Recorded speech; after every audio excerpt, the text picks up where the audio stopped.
Elden Ring can be a very difficult game, and if you aren't a seasoned Souls-like player, trying to navigate your way through the lands between can be brutal. We've seen that you die text more than we'd like to admit, but we've also learned a thing or two along the way. Here are 15 things we wish we knew before playing. The tutorial.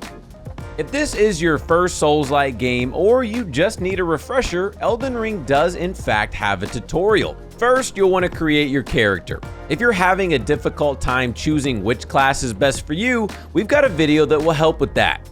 Then head across the bridge where your Elden Ring welcoming party will be awaiting you. It is possible to beat this creature, but you're not supposed to beat it on your first attempt. You'll then wake up and have two options on where to go. If you go up the stairs and out the door, you'll be led into the open world. If you fall down the hole by where the spirit in the chair is sitting, you'll begin the tutorial. This will take you through the basic controls and mechanics of the game and even have a mini boss that you can learn and practice your skills on. The controls can be a bit wonky if you're not used to them, so the tutorial can definitely be useful. The map.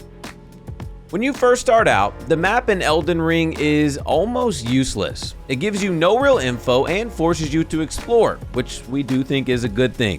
In order to reveal sections of your map, you'll need to find map fragments that are scattered throughout the world. The fragment will be located in the area that it reveals, so you won't have to go to the corners of the world to reveal the starting section of the game. The first map fragment is located in the gate front ruins. Either fight or sneak your way through until you find an altar with the map fragment on it. This should definitely help you in your exploration of the lands between. The crafting kit.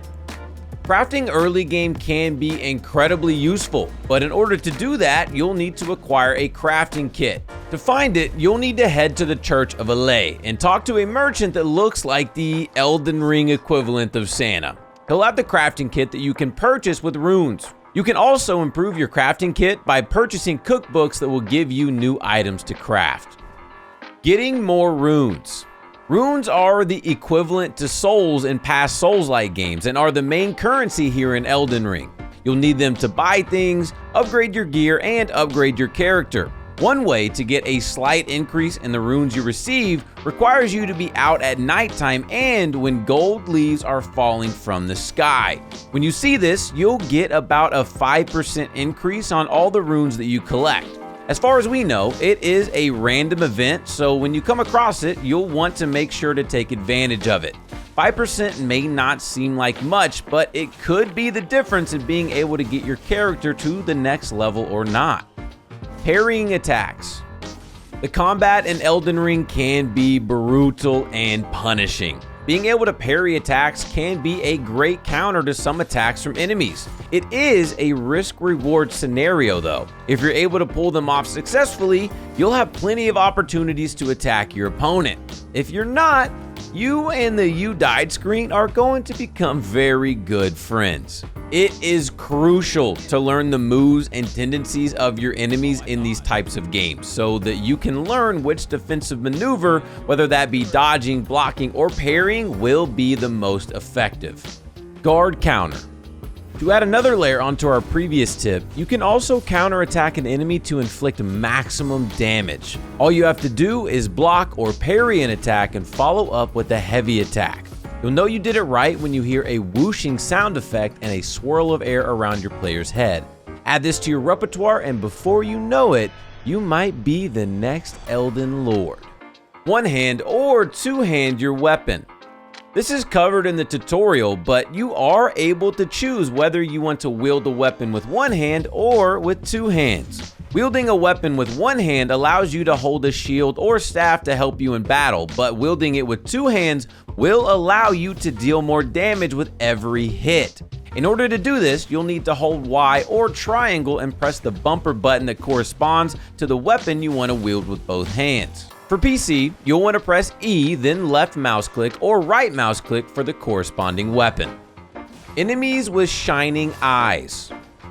Runes rule the world here in Elden Ring, and you'll want to get as many of them as possible. If you're fighting a group of enemies and you see one with glowing golden eyes, then you are in luck. That is, if you're able to defeat them. These enemies drop more runes, up to 5 times more actually than their basic variants. Be careful though, because these enemies seem to deal more damage. It also seems as if it's random as to whether a golden-eyed enemy will spawn, so you'll need to be an opportunist whenever you notice it. Golden Seed. Before you begin the game, during your character creation, you'll be given an opportunity to choose a keepsake. There are quite a few options here, and the descriptions are all a bit vague. In our opinion, the Golden Seed is easily the best choice because it will allow you to gain an extra use of your flasks. The flask can either heal your health or replenish your FP, which is the energy resource that fuels your spells and skills. No matter your build or class, having an extra use of this early game is immensely useful when you're still trying to learn and figure out the game. Ashes of War. The weapons in Elden Ring have weapon skills that allow you to execute unique offensive attacks. These skills differ from weapon to weapon but can be modified using Ashes of War. In most cases, Ashes of War allow you to replace the weapon skills and affinities of your weapon. This is amazing because it allows you to tailor your weapon to fit your exact playstyle. In order to use Ashes of War, you'll need to visit a Site of Grace and select the Ashes of War menu. There, you'll be able to apply new skills. You can also unenchant your weapon here to return it back to its default state. One caveat to Ashes of War: you need to obtain the whetstone knife in order to use them. In order to find this, you'll have to head back to the Gatefront ruins and find a set of stairs that lead to a small room underground. There will be a treasure chest that contains the whetstone knife. Improving your summons. Spirit summons are allies that you can summon in to help you in battle. What some people don't know is that you can actually upgrade these summons. You'll first want to go to Stormhill Shack and find an NPC named Riche. Talk to her and she'll then head to the Round Table Hold. Travel there, talk to her, then go talk to the blacksmith. Complete all the dialogue with him and then go back and talk to Riche.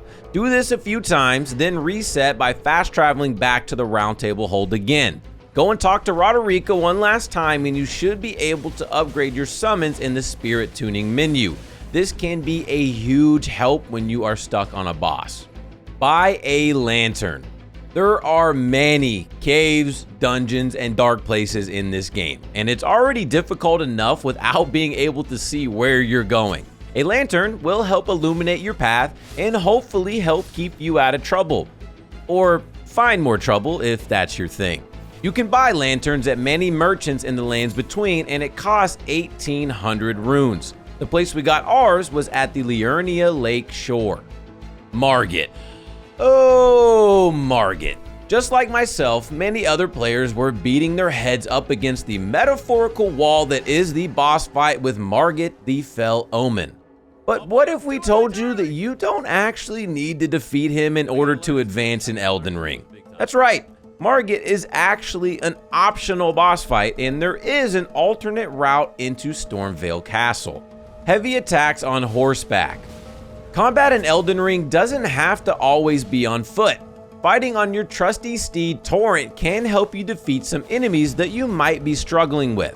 While some enemies and bosses are considerably easier to take out on horseback, not all of them are that way, so be careful. If you're going to fight on horseback, it's important to know that you don't just have left and right light attacks. You also have heavy attacks that can inflict a solid amount of damage. The heavy attacks do take some time to wind up, as you'd expect, so take some time to learn the attack and you'll be pulling off the greatest hit and runs in no time. Explore. Explore, explore, explore. We cannot stress this enough. This game and world is designed for you to explore. There is so much to see and so much to do here in Elden Ring. You never know what you're gonna find, whether it's a new weapon or a dragon that wants to burn you to ashes. Also, don't get discouraged if you stumble upon an area that is too difficult. Explore a different area and come back when you are stronger.